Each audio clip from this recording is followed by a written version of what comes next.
going on, everybody? This is Jacob Viral. Today I'm going to be doing some meter and score results on the low end section response. So that means where do I peak out in the low end, as well as what it meters on the low end, and we'll find this out in this video. We're learning together with my build, single 10-inch and a big ratio 5-to-1 ratio 4th order on a single 10-inch subwoofer.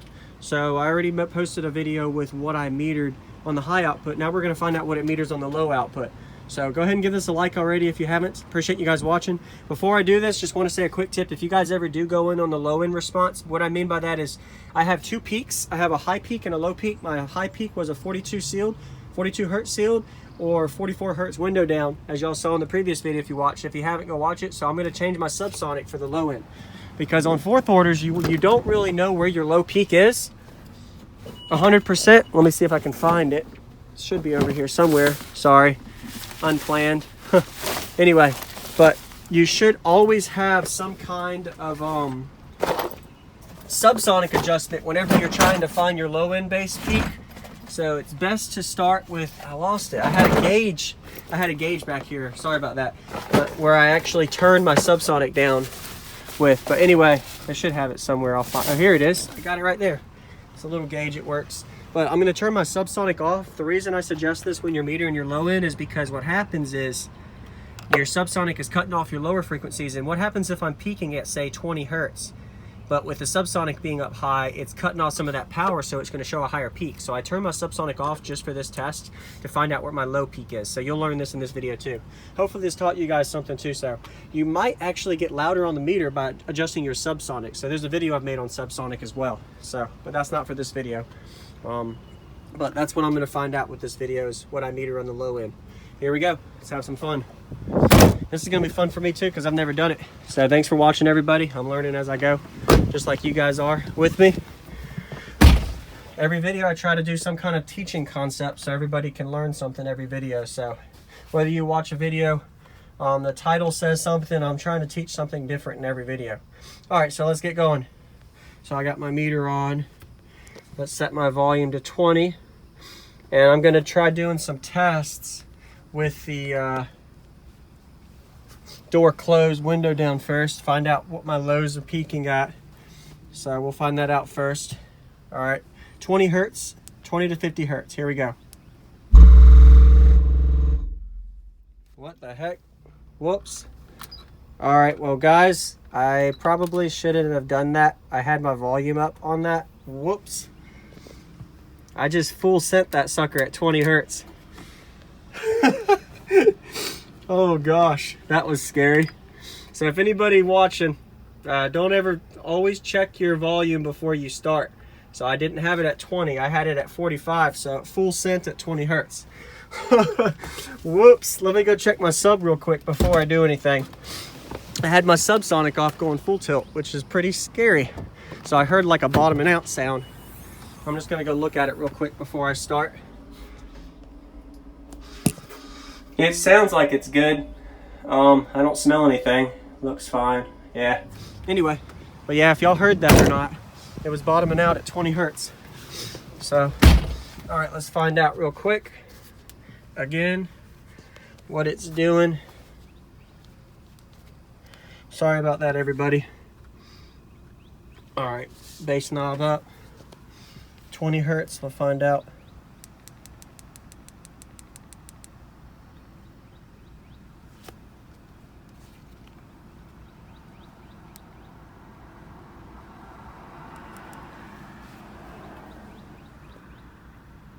Not even playing. Huh. That's weird. Anyway. Well, that wasn't expected. So let me turn my Bluetooth on and off. So that's something that you guys can learn from this, is don't turn your, make sure you always cross-reference and double-check with your subwoofer before you go in full tilting. Make sure your volume isn't too low. All right. Because you can blow stuff. All right, so I'm going to find out what it peaks at. Volume 20. Here we go.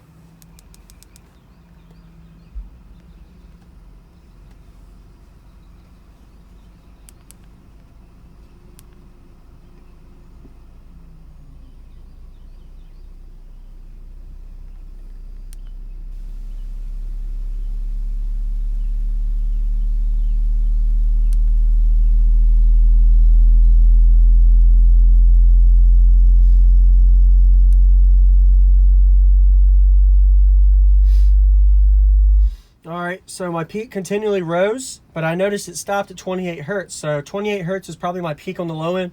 So notice my subsonic's off. If you guys watch a lot of my videos, my decibel is the highest it's ever been. So that shows that the lower your subsonic is, the more output you get at a lower volume level. So your subsonic is really important. I suggest you watching that subsonic video I made on how to set subsonic if you haven't. So I'm gonna do one more real quick, just to eye watch, so you can see where it stops at 28 hertz real quick. So it keeps going up.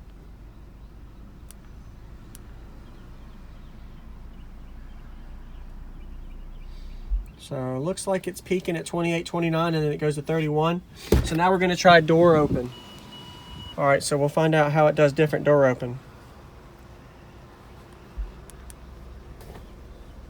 So this is door open.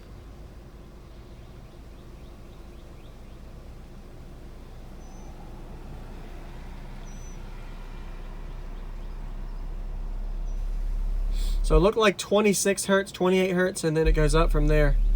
You're gonna have a continual gain after you get to your low peak. It's really hard to find, but I noticed I was peaking around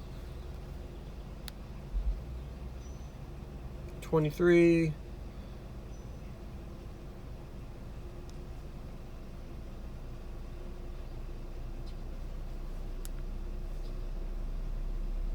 Yep, so 29 hertz, 28, 29 hertz is my peak with the low end. So just for fun, we'll find out what it meters on the low end. It's not going to be near as loud. Fourth order big ratios don't do really well on the low end. Sixth orders are better for low end, but we'll find out real quick what it meters just for fun. So I'll just be a little careful with this. So I'll do roll into it at 20. Let's just do 28 hertz. We'll find out how it does.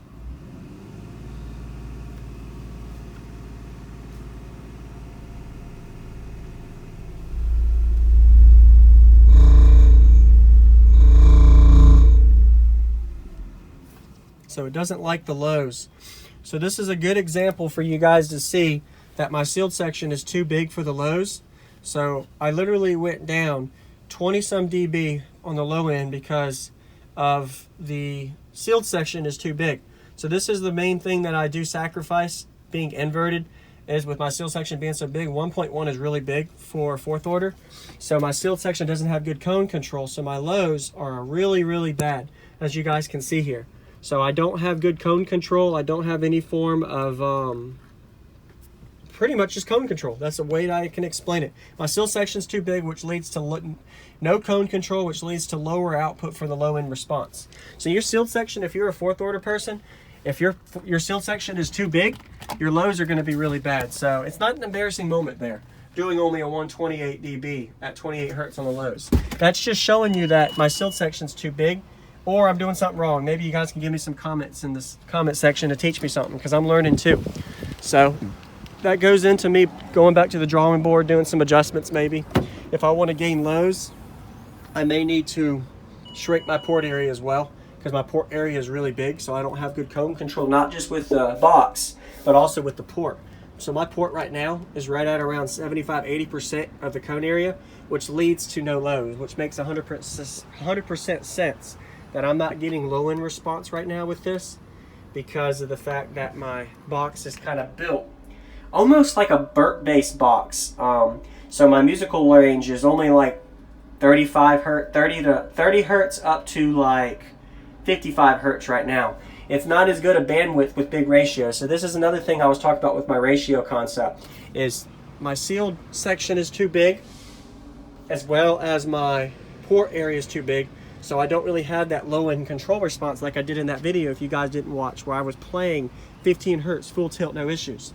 The reason I could do that before is because my sealed section was big, but I also had cone control. I didn't adjust my sealed section since then. The main thing was my port area. My port area was right at 20% cone area before. Now it's at 80% cone area. So your port area is very important for your low end response. So if any of you guys out there that are struggling with playing the lows on a fourth order, maybe look at your port area first. Your port area, as you reduce it, you're going to lose on the high end. I lost by having my port area right here. I was literally about 4 to 5 dB lower with my port right here. But I could play the lows. I could play 42, 43 dB, 142, 142 dB, 3 dB at like 38 to 40 hertz. But now I could do 146 to 148 dB with 2 to 3 hertz, 5 hertz frequency jump, but I also lose 15 hertz bandwidth, if that makes sense. So that's the build update for today. I hope you guys enjoyed. Sorry for the disappointing metering on the lows, but hey, I didn't know also. I just learned something, so that just taught me something with my system, and that's how you go. You learn as you go, and I make videos as I go learning together. So I'll see y'all next time. Jacob Vial out.